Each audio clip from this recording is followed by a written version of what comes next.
Hey folks, welcome to the Modern Agile Show, episode 45. I am here with my friend Esther Derby. It is a pleasure to have you on the show. Thanks for coming. It's nice to be here. Now, we go back a ways, back into the 90s, the 1990s.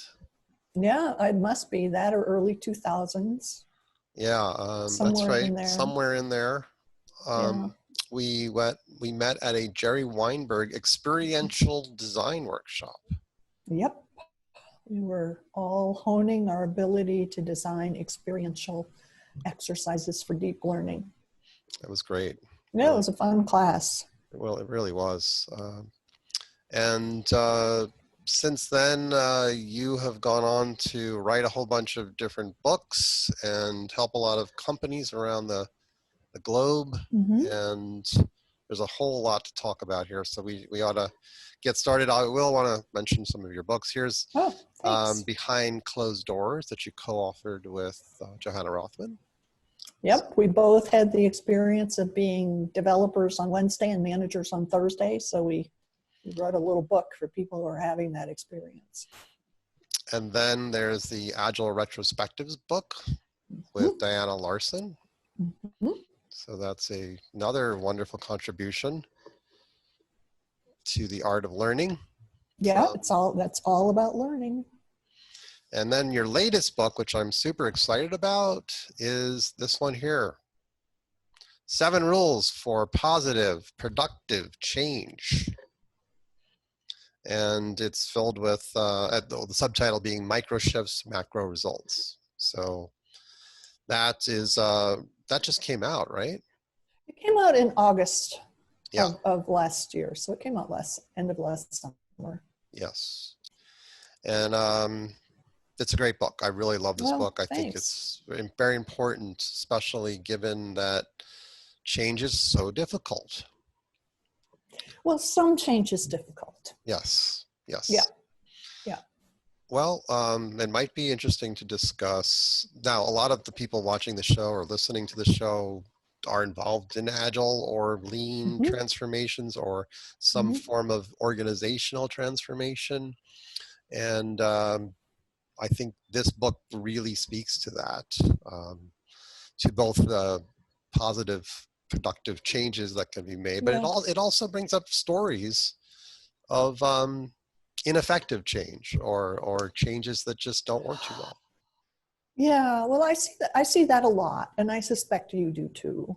Mm-hmm. That well-intentioned management in a company decides we have to go agile, or we have to become lean or something in order to solve some real organizational problems. Yes. And they send everybody to training, and they hire coaches. They may hire a really excellent firm, and still they often don't see the results they'd hoped for. Yeah, and why is that? What are they doing wrong? Where this happens a lot, because yes, you're right. We see it too. We see it everywhere. Yeah.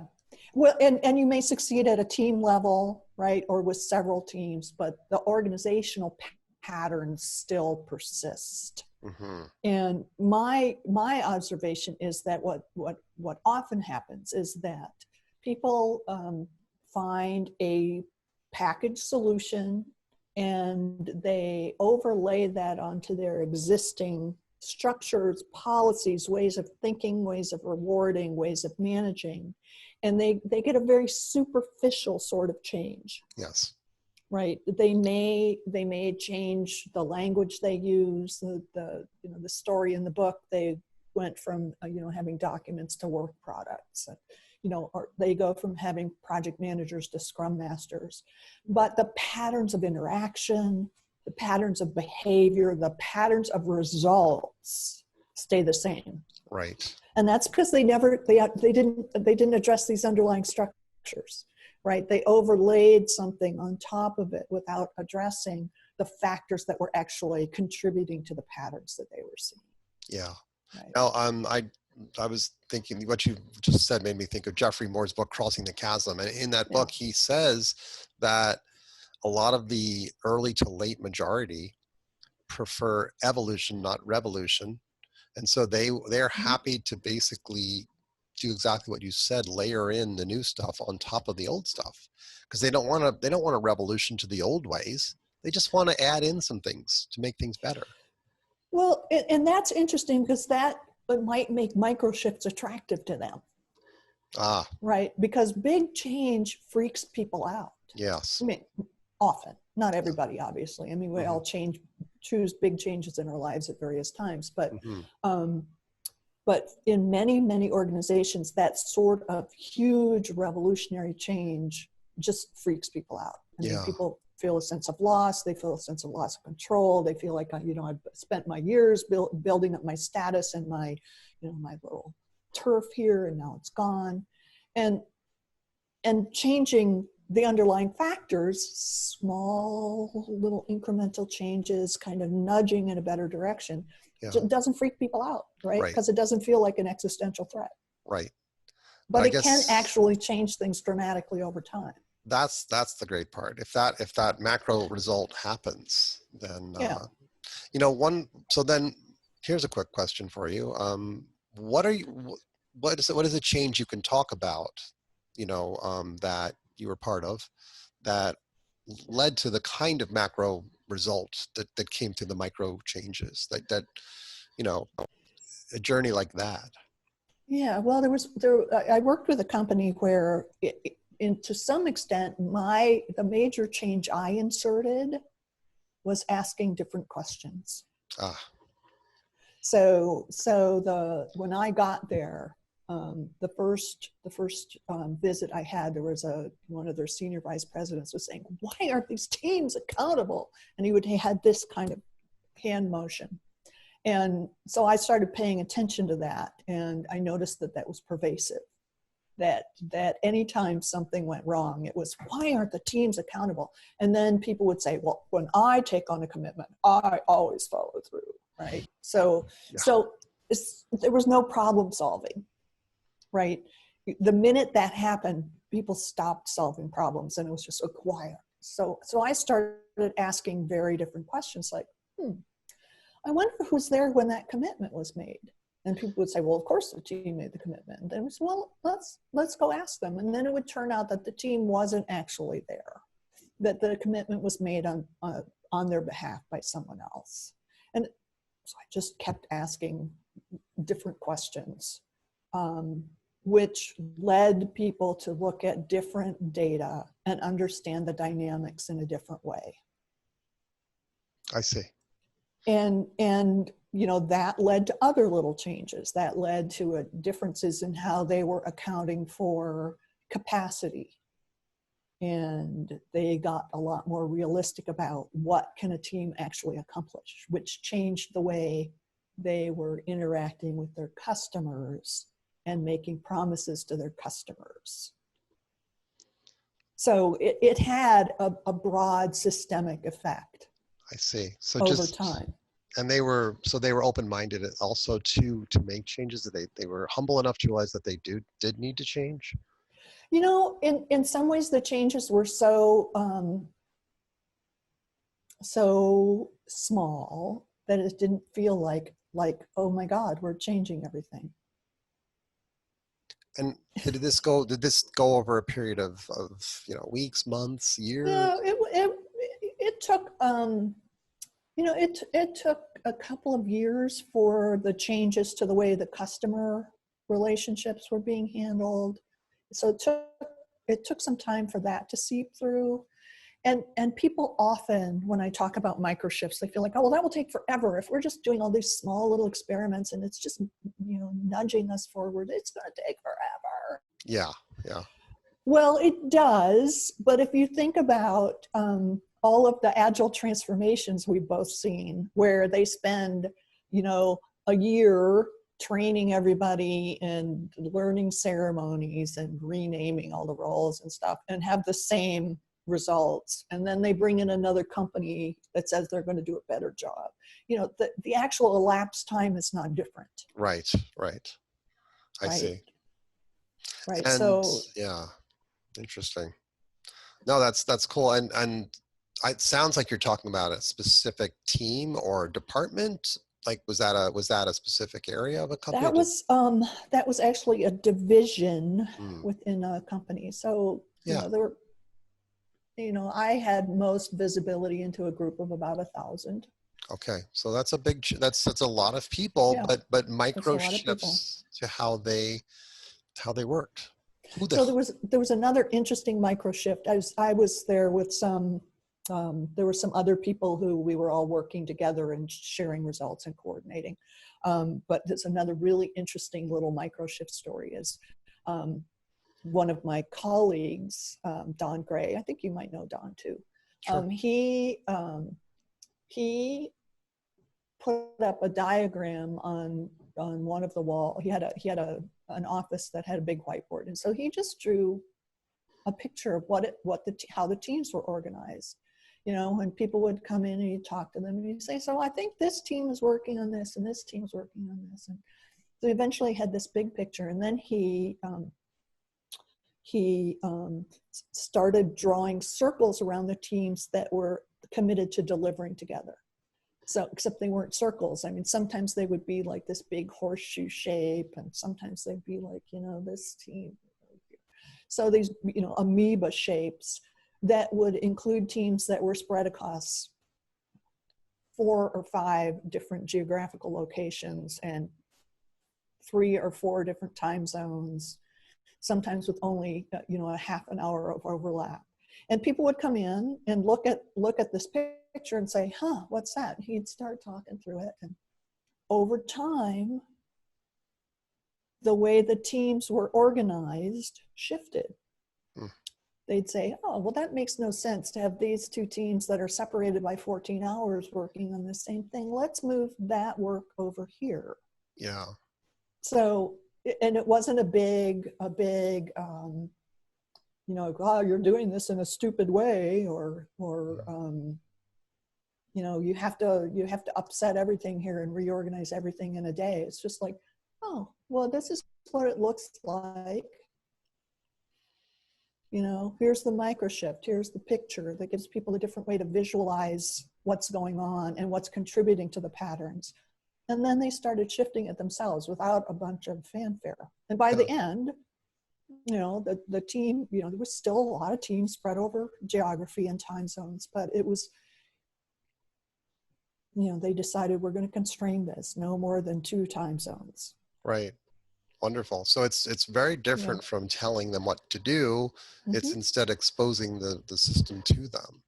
Exactly. That's a beautiful way to put it. It's helping the system see the system, and then they can make changes. Yeah. And without a whole bunch of disruption. Mm-hmm. That's wonderful. Yeah. Well, the sad ending of that is that the division was sold. Oh. Right. But it didn't change what the individuals had learned. Right. Right. So they can carry some of that knowledge with them wherever they go. But ultimately, I think that's what we're doing. We're helping individuals, and hopefully they can help their divisions and companies. But at the end of the day, it is down to the individuals and their skills.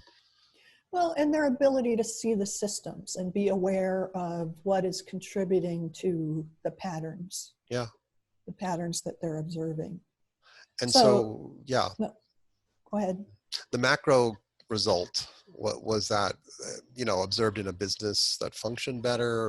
Was it, higher profitability? Well, it was observed in an improved trust between the customer and the organization that was developing this product. Yeah. It was evident in more concerted management attention to some technical problems. Yeah. It was evident in the way they went about their planning. Mm-hmm. Yeah. So much smoother, more graceful relationship with the customer and flow of value. Mm-hmm. Yeah. And that's ultimately what I think companies are after. Yeah, it's very significant. So, I know we didn't want to talk about all of the laws of change in your book, but are there any that would apply to this story?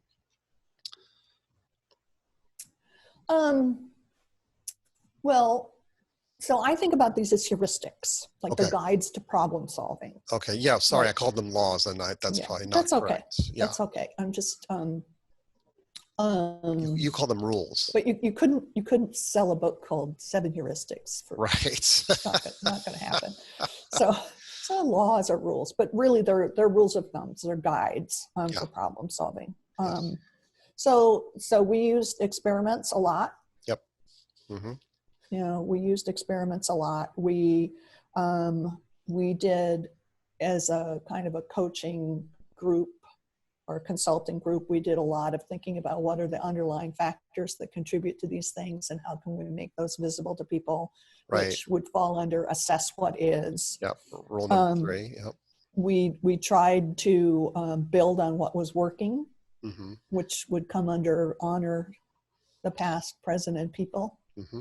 Yes. You know, Yes. we didn't mess with that. Mm-hmm. Yeah. So yeah, I think a lot of them showed up there. I mean, the first one, strive for congruence. Yes.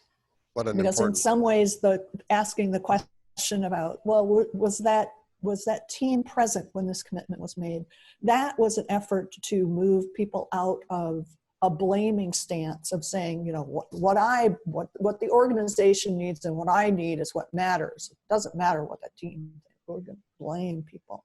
Yeah. So that was striving for congruence, moving people back into a stance where they can look at, you know, what's going on for them. You know, my career's on the line here. On what the organization needs, we need to be in this product space, and what had been left out previously. What's going on for the teams? Right. Right. Right. Yeah. So, yeah, a lot of those heuristics were at play at any given time. Yeah, and this strive for congruence is so powerful. Would you mind if I read just the description of it real quick? Sure. Okay, this is rule number 1. The summary is congruence is the foundation of integrity and open communication in times of change. And then you write, congruence involves balancing the concerns of people initiating a change with those asked to change, as well as considering the context that requires the change. It is essential for understanding other people's context and concerns from an empathetic point of view. Yeah. And then when those factors are in balance, it's easier for people to discuss what is happening on both the inside and the outside. Congruence enables communication, problem solving, and creativity. When people are operating in this balance, they can assess their best thinking, problem solving, and creativity. Congruence is the foundation for change by attraction, and it contributes to referent power. So that's a nice segue into 2 topics I wanted to ask you about. Sure. Change by attraction, which I love, and different forms of power, including this referent power. So what should we talk about first? What do you think? What? Let's talk about change by attraction, because you were telling me about an example of how you were doing change by attraction. So let's talk about that. Sure. Okay. So my understanding of change by attraction, that's basically,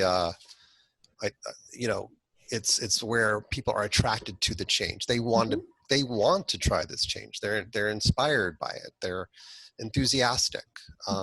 It's being forced on them. It's the opposite. It's that they want to give it a shot. And that, I think you're saying, that's one of the best kinds of changes that exists.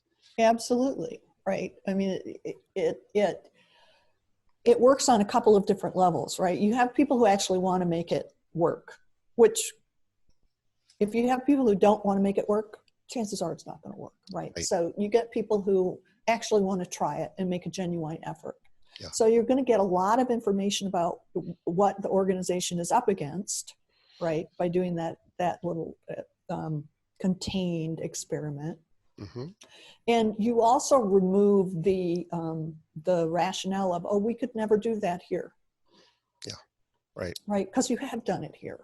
And then you have to look at what were the conditions that made it possible to do it here. Sure. Yeah, so I guess we do all kinds of, in our consulting practice, I mean, we do different kinds of change, but the one that I've seen have the biggest impact is where we actually go all in on a bunch of things at once. That is to say, the right people on the bus, the right team. Mm-hmm. So we have to have a cross-functional team.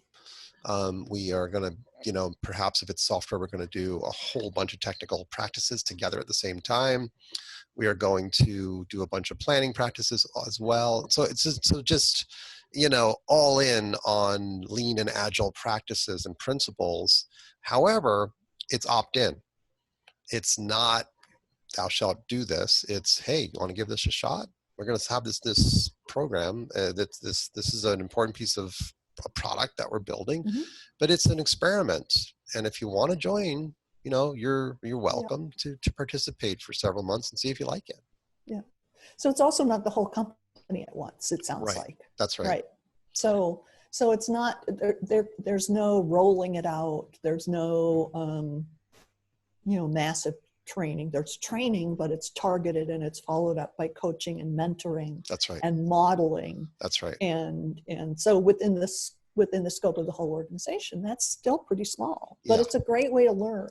Yes. And then what happens in that situation, in my experience, goes one of two ways. Either people start saying, oh, it looks like they're having fun over there. We want some of that. And that's the attraction, right? That's the change of attraction. Mm-hmm. Then people are attracted to, the second wave is attracted. Yes. The other thing I have seen happen occasionally, and this doesn't happen real often, but Mm-hmm. you need to be prepared for this, is that sometimes people will say, wait, what you're doing over there makes us look bad. Yes. It makes us look like we're stupid and we should have been able to do that all along. So we have to squash it. That's right. I think that's not as common, at least in my experience. What have you seen? I've seen that happen quite a bit. We started calling it the organizational antibodies, and they come out in force. And it got to the point where we'd be like, let's address the organizational antibodies while we're doing this effort, so that they don't get to build in strength. Or these days we could say they don't get to mutate. Yeah.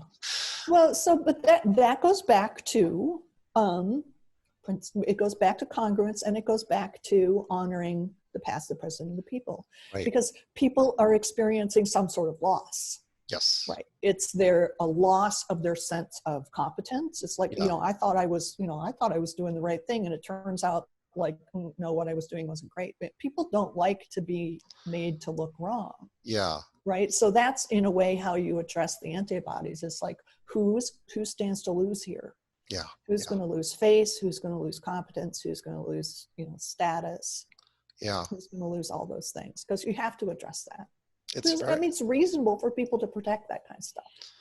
And that's tricky, because I think a lot of people go into it just saying, hey, we're all about making improvements. Let's make improvements. I mean, it's not good today. Let's make it better. And yet we forget all these feelings and all these. Yeah. Last time we talked, you used a term that I really loved. I think it was down status.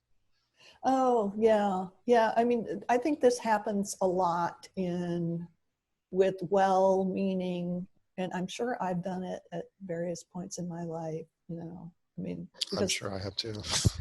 because we're brought up to show how smart we are, right?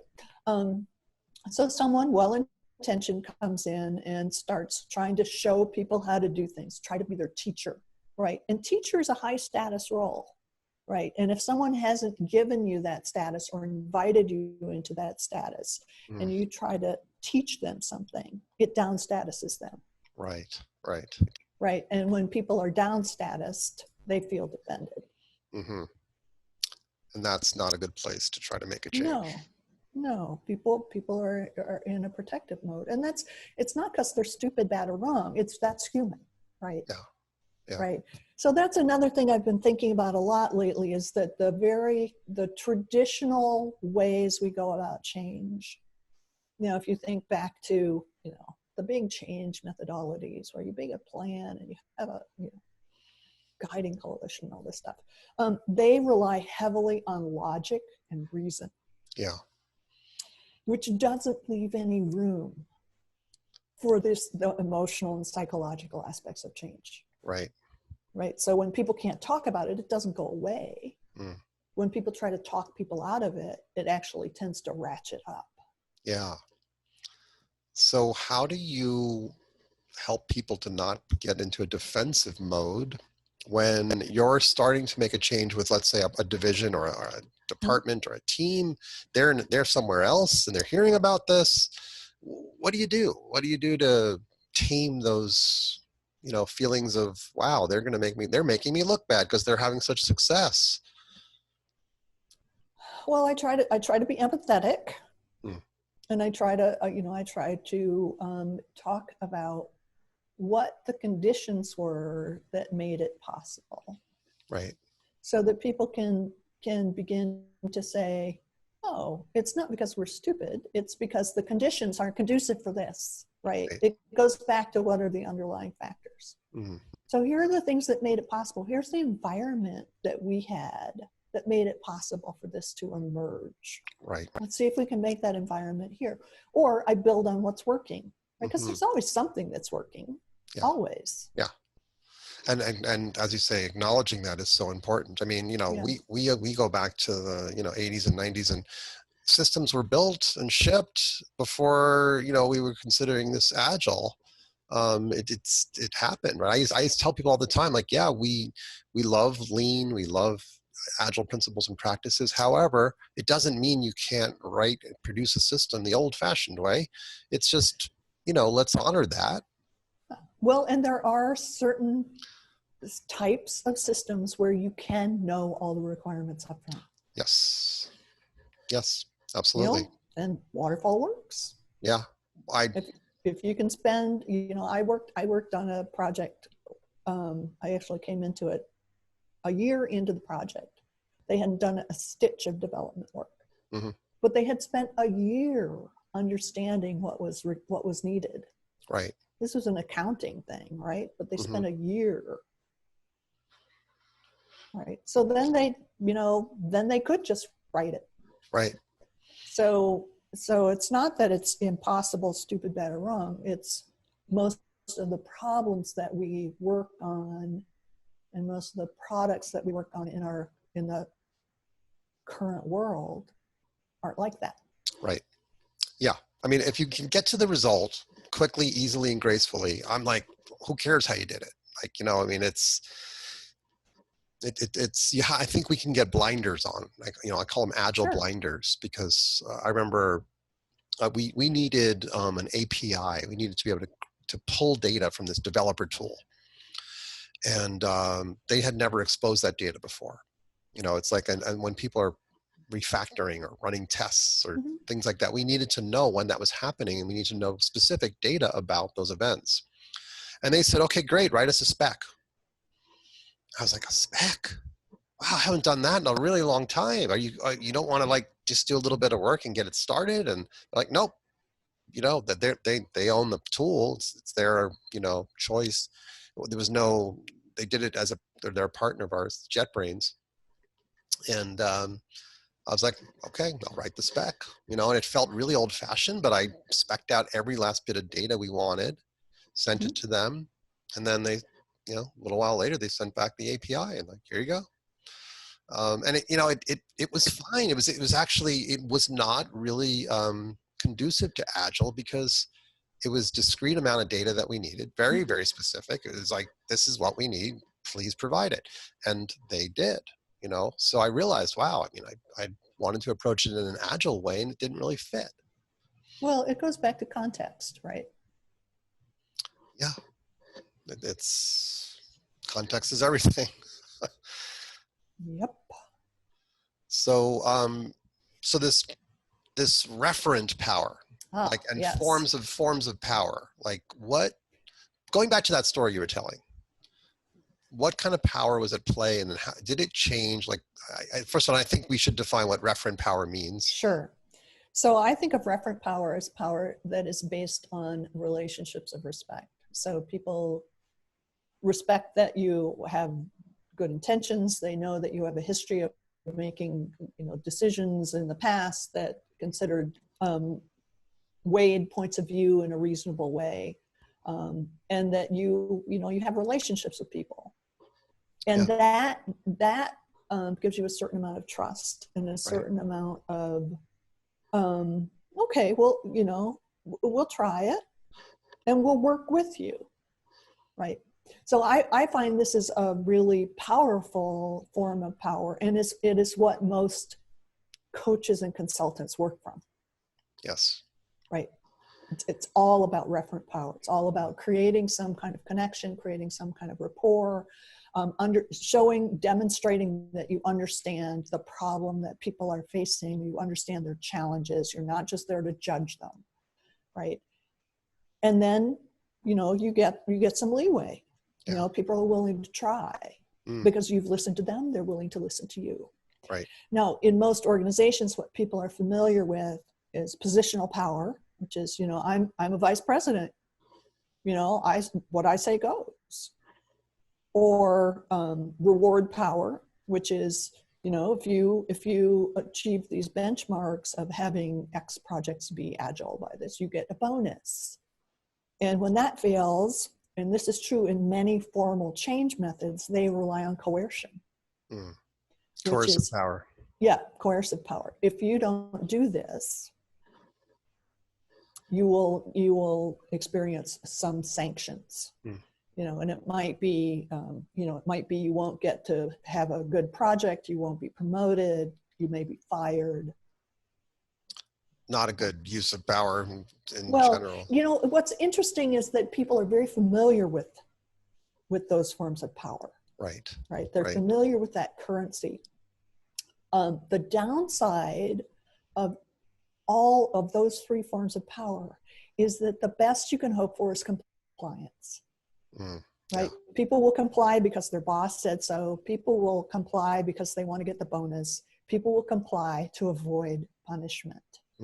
But if you're working on with referent power or network power, which is another sort of people-based power, you get buy-in. Right. You get people who are engaged. Yeah. Get people who are willing to work creatively to figure out the problems rather than just say, oh, well, they told us to do this way, and it's making us stupid, but they told us to do it, so we're going to do it. Yeah, that's compliance. Compliance, yeah. I've heard of situations where people on the team, let's say you'll have a senior person and then someone who's more junior, and just by them getting to know each other better, like, for example, the junior might be able to take apart, put back together a motorcycle. And that just if the senior engineer happened to learn about that, they go, wow, this person's amazing. Or they're junior in regard to, the role, but clearly, the respect gets raised, and then suddenly there's a better chance for a better relationship. I see that with just in general being a change agent, right? How do I engage with my clients so they trust me or have respect for me?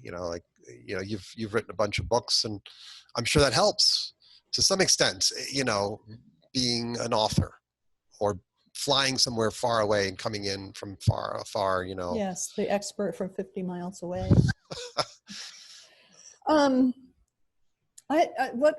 What this makes me think of is a really, really beautiful story in an article called Slow Ideas by Atul Gawande. Have you come across that one? I haven't read that one. I do love him. It's really lovely. Yeah. And Atul Gawande is a physician by training, I believe, and a very great writer. But he was writing about how change happened in rural maternity hospitals in India. And they tried a number of different approaches. And then he tells a story about this sort of junior nurse who went to work at a very resource-strapped rural hospital. And by resources, I mean money, equipment, physical plant. I don't mean people. Yeah. And it describes the relationship she formed with the maternal nurse there, who had much more experience. And in the end, he asks, and I'm paraphrasing here, well, why did you listen to this nurse who was much younger than you that came in and had all these things for you to do? And the older nurse said, she didn't come here to judge me. She wasn't here to criticize. She was my friend helping me to work better. Ah, wow. And Yeah. it's such a beautiful story. There's actually a bunch of really interesting observations about the psychology of change and identity. Yeah. In I, that I loved his article. checklist manifesto Yeah.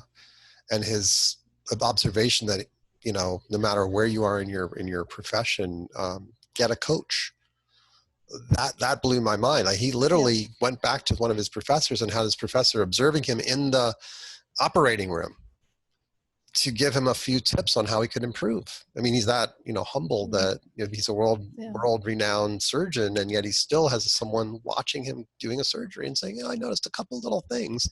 And he said, wow, how that helped him to have even fewer complications after surgery. But well, I do that all informally with colleagues a lot. Right. So when I co-teach with somebody or when I'm consulting with somebody, what did you observe? Yeah. To get that sort of input. Yeah. It's really neat. I remember him in one of the articles he talked about Itzhak Perlman. Itzhak Perlman has a coach. It's his wife.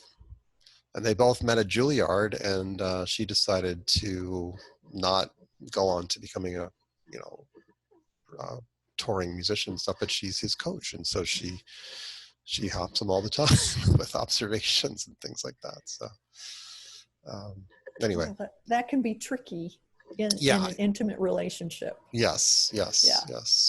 But like there's like this spectrum between you don't know anybody at all and your intimate partners. Yeah. And sometimes this will work, but mostly it's, you know, you have to have some relationship and rapport. Yeah. Right. Yeah. But you're not like some rando, and you're not an intimate partner. And it's, you know, great for them that it works.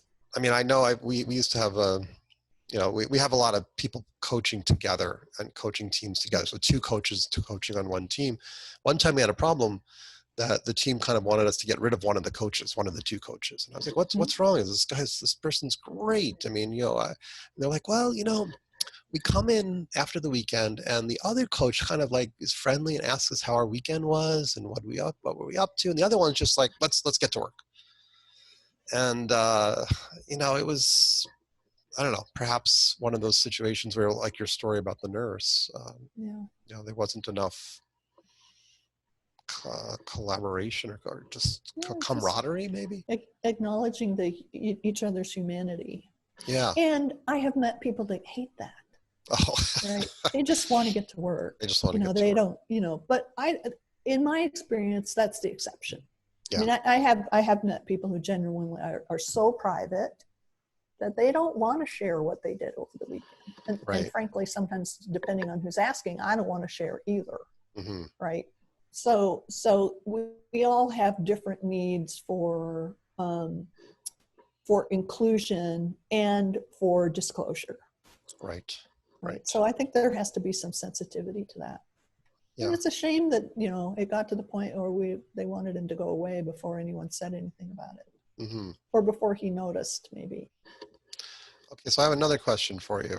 I was thinking about how to know whether things are heading in the right direction. Because I was thinking, like, let's say that you have change by attraction, but people are attracted to something really superficial.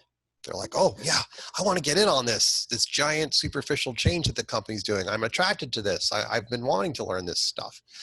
And there's a form of referent power because, you know, it's like, hey, this is, I respect the people who are rolling this out and I want to be part of it. But the bottom line is it's one of these lipstick, you know, superficial things that isn't going to really make a difference to the organization, the division, whatever. How do people, you know, work through that? How do they know? First of all, there's nothing wrong with lipstick. I'm wearing lipstick. Right. Let's say superficial. Okay. Superficial, not the stuff that doesn't lead to real change. Well, so that's interesting. Because it brings up the M word of measurement. And I think most people are, you know, they think of measurement with capital M. You know, we have big measurement. It's a program, and we have outcome measures and, you know, OKRs and all of this stuff.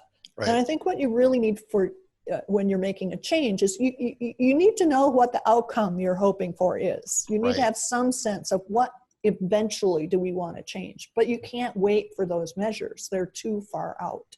Right. It might take a year or longer.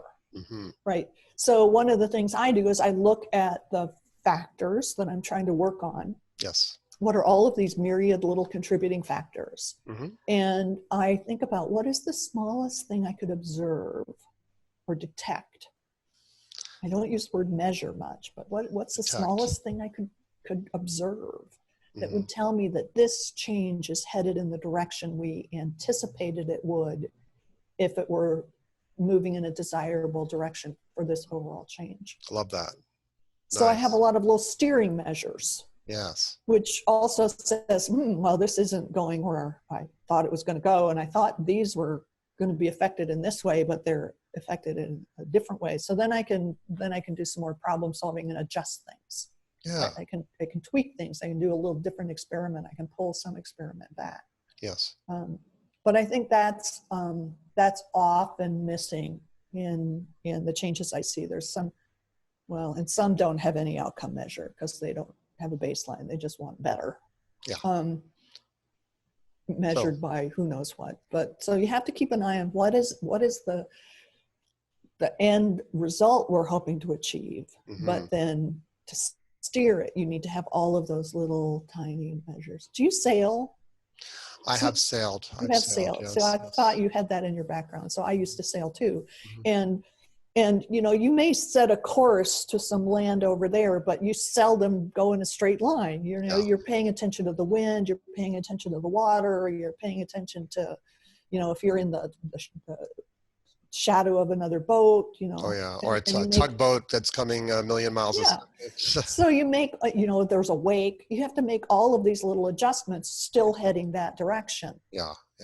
But if you just went that way, the wind shifts. It's a wonderful metaphor. That's great. I think that's really helpful. It's being able to look at the little effects that are happening, the little changes. So wonderful. Well, hey, I really appreciate you coming on the show. I'm really happy you invited me. It's really been delightful to have this conversation with you. Oh, great. And I just love this book. So really check it out. I think this is super important to anyone trying to work on change. Study this book. It's worthy of study. There's a lot of you've packed a lot of wisdom into a small volume, which I appreciate. You don't have to climb through 400 pages, and it's hard making something short. So Well, speaking of study, I am working on an online course. Great. To accompany the book, so it will be full of exercises that people can do. And where can they go to find out more about that? Well, I have not actually announced it yet. So you guys are the first to know. Oh, excellent. So it will be on my website eventually. I'm hoping to have it up in June. That's my hope. And I don't think I even properly introduced you, but you run Esther Derby Associates. Yes. You're the founder and CEO. You've been doing this for several decades. And estherderby.com, I think, is your URL, right? Yes, I was very original in naming my company. It's easy to find. So, well, thank you so much, Esther. Yeah, it's been a pleasure. Yeah, thank you. And if you enjoyed the show, please share it with others, like it, and subscribe to our channel. Thanks for watching. Keep up the good work.